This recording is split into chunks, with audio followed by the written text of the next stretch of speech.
ফিলিস্তিনের গাজায় সংঘাত বন্ধে হামাস ও ইসরায়েলের মধ্যে যুদ্ধবিরতির আওতায় কাজকর্ম শুরু হয়েছে, যা প্রথম দিকের ফলাফল হিসেবে স্বাগতযোগ্য বলেই বিবেচনা করা হচ্ছে।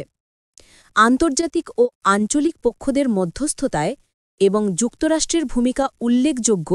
এতে অন্তত ৮টি আরব ও মুসলিম দেশও বিভিন্নভাবে সহায়তা করেছে। এই প্রক্রিয়ার ফলে গাজার পরিস্থিতি স্বল্পমাত্রায় শিথিল হওয়ার প্রস্তুতি দেখা যাচ্ছে। চুক্তির প্রথম ধাপে ইসরায়েলি সেনারা নির্দিষ্ট স্থানগুলোর দিকে প্রত্যাহার বা পুনর্বিন্যাস শুরু করেছে এবং বাস্তুচ্যুত গাজার বাসিন্দাদের মধ্যে অনেকে নিজ এলাকার দিকে ফিরছেন। ত্রাণ সরবরাহ দ্রুততা পেতে শুরু করেছে। ত্রাণবাহী ট্রাকগুলো প্রবেশের প্রস্তুতি চলছে। পাশাপাশি বিনিময়ে ইসরায়েলের বন্দী মুক্তির প্রক্রিয়াও এগোচ্ছে। ইসরায়েলি জিম্মিদের মুক্তি দেওয়ার সঙ্গে মিলিয়ে প্রায় ২,০০০ ফিলিস্তিনি বন্দী ছেড়ে দেওয়া হবে বলে হওয়া পরিকল্পনা কার্যকর করার কাজ চলছে।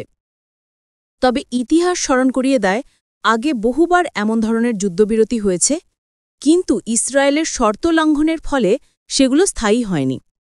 এই কারণে নতুন চুক্তিও কিছু সন্দেহ ও আশঙ্কার মধ্যে পড়েছে। বিশেষত চুক্তির খসড়ায় যে পরিবর্তনের অভিযোগ উঠেছে তা রাজনৈতিকভাবে বিবেচ্য।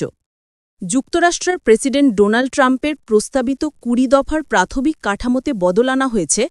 এর পেছনে ইসরায়েলি নেতৃস্থানীয়দের ভূমিকা নেওয়া হওয়া অভিযোগ উঠলেও অন্যান্য পক্ষ চুক্তি বাস্তবায়নের পথে এগিয়েছে এবং হামাস চূড়ান্তভাবে সম্মত হয়েছে। চুক্তির ধারাবাহিকতা ও স্থায়িত্ব নির্ভর করবে কেবল অস্থায়ী পদক্ষেপে নয়, বরং মূল কারণে ইসরায়েলের দখলদারিত্ব, তার ভবিষ্যৎ।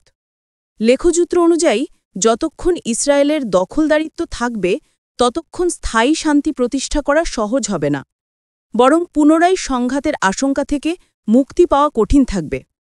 তাই যে কোনো দীর্ঘমেয়াদী শান্তি উদ্যোগ কার্যকর ও স্থায়ী হওয়ার জন্য ফিলিস্তিনি ভূখণ্ডের দখলদারিত্বের অবসান একটি অপরিহার্য শর্ত বলে অনেক বিশ্লেষক মনে করেন।